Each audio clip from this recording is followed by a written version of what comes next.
السلام عليكم ورحمة الله وبركاته أصحابتي ku xiran janalka deeqa soona soo dhawaada asxaabteyda gacmo furan iyo niyad saafi ah maanta waxaan noo wadaa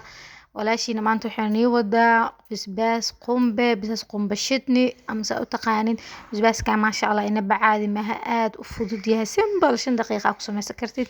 oo aadna u mac oo aadna u caraf badan I love it qumbaha aniga waa ka helaa adina waxaan rajeynayaa inaad ka heli doonto soo dhawaada maasha Allah meeshaan waxaa kusoo diyaarsaday 3 xabo qumba 3dan xabo qumbaha markoolina qumbahana waxaa waaye qumbaha oo laga sameeyo biyaha qumbaha biyaha laga sameeyo waa midka oo jilcan waaye oo asiga dhan bajaq ah waaye basbaaskaas ku macaya kan kale oo laga sameeyay kashaataha iyo waxaasne waa mid qaleel ah oo asiga dhan furfur zaaid ah waa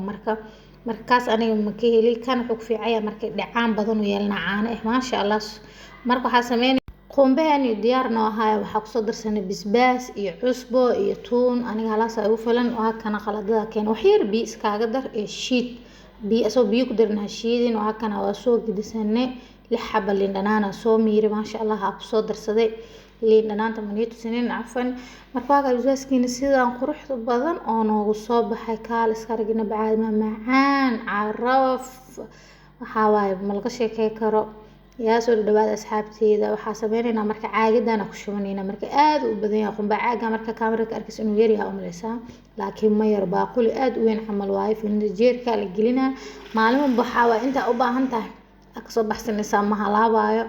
isbedelaay filinjeerkaaga gashanaysa kaar iska arag waqti alla waqtiga waxa rabtid ku cunaysid asoo baxsanaysa basbaaska qumbahana aad iyo aad u carfa kaal iska arag maasha Allah aniga waxa ku cunaynaa marka qumbaheena waa ka sida quruxda badan noo ah kalaamudadaas ku cunaynaa marka kalaamudadan janalkayga waa soo galiyay aad rabtid oo soo daawan kartaa qumbaha kalaamudada marka isku xishid maasha Allah lagama sheekay karo asxaabteyda soo dhawaada